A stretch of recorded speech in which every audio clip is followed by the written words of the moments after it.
ሰበር ዜና አሁን በደረሰን ዜና መሰረት በአሜሪካ በተደረገው የፕሬዝዳንት ትራምፕ ባዘጋጁት የራት ግብዣ ላይ በፕሬዝዳንት ትራምፕ ላይ የሞት ግድያ ታርጌትድ መሆናቸውን እየተገለጸ ይገኛል። እንዲሁም በአሁን በደረሰን ዜና መሰረት በፕሬዝዳንት ትራምፕና ሌሎች ከፍተኛ ባለስልጣናት በሰላማዊ ሁኔታ ላይ እንደሚገኙ እየተገለጸ ይገኛል። ጥቃቱ ያደረሰው ታዳጊ በቁጥጥር ስር መዋሉን እየተገለጸ ይገኛል። ይህን ተከትሎ ከፍተኛ የሆነ በዋይት ሀውስ የመደናገጥና የመረበሽ ድርጊት እየታየ ይገኛል።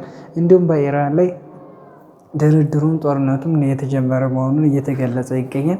በዚሁም በኢራን አንዳንድ ቦታዎች የድሮንና የሚሳይል ጥቃት እየደረሰ ኢራንም በዚሁም አጸፋውንም እያደረሰች ይገኛል። ድርድሩም በፓኪስታን እየተካሄደ ይገኛል። ሆኖም ይሄ ድርድር የመሳካት እድሉ ዝቅተኛ መሆኑን የተለያዩ የጦር ኤክስፐርቶች እየተናገሩ ይገኛል። ይህም የሚያዘናጋና ኢራንን መልሶ የመምታትና ዳግሞ የማድቀቅ ዓላማ መሆኑን እየተገለጸ ይገኛል። ይህ የሚሆንበት ምክንያት እስራኤል ይህን ጦርነት ማቆም እንደማትፈልግ እየተጋለጸች ይገኛል። ይህም ማለት እስራኤል በመካከለኛው ምስራቅ ያላትን ሀያልነት ኢራን ሀያልነቷ እስካላጣች ድረስ ማረጋገጧ ምንም ዋስትና እንደሌላት እየተገለጸ ይገኛል።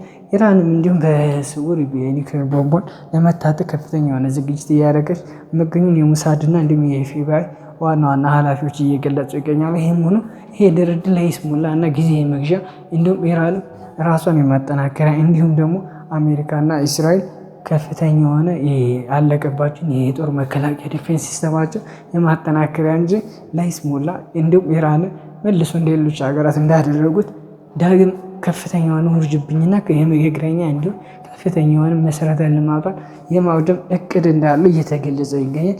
ይህም ድርድር ስኬታማነቱን በጣም የወረደ እንደሆነና እንዲሁም ጊዜ መግዣ መሆኑ እየተነገረ ይገኛል። ይህም እዚህ ጋር ተያይዞ የተለያዩ ጦር ኤክስፐርቶች ያሉት እንደሆነ ይህም ጦርነት አሜሪካ በዩክሬን እና በራሻ ጦርነት ያደረገችው በራሻ ላይ ከፍተኛ የሆነ ጉዳት በስውር እያደረገች ይገኛል።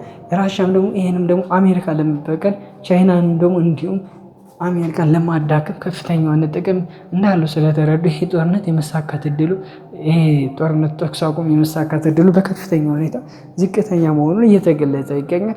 ይህም ሆኖ በዓለም የኢኮኖሚ ኮላፕስ ለማድረግ የቀሩት በጣም ትንሽ ጊዜያት እንደሆነ እየተገለጸ ይገኛል። የአውሮፓ ሀገራትን እንዲሁም ሌሎች እንደ አፍሪካ ታዳጊ ሀገራት እንዲሁም ላቲን አሜሪካ ሀገራቶች ይሄ ሁኔታ በከፍተኛ ሁኔታ እንዲቆምና ድርድሩን በአፋጣኝ ሁኔታ ስምምነት ላይ መድረስ እንዳለባቸው በከፍተኛ ሁኔታ እያሳሰቡ ይገኛሉ።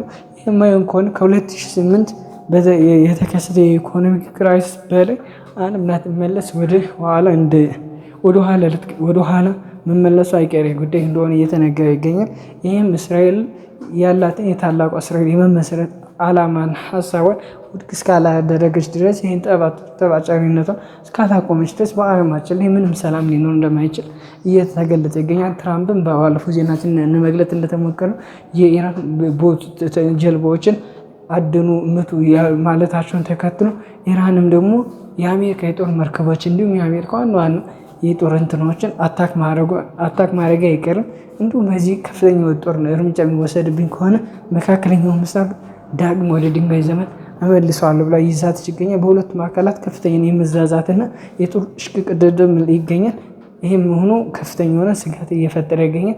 አዳዲስ ዜና እንዲደርሳችሁ ላይክ፣ ፎሎ፣ ሼር ማድረግ አይረሳ። መልካም ቀን።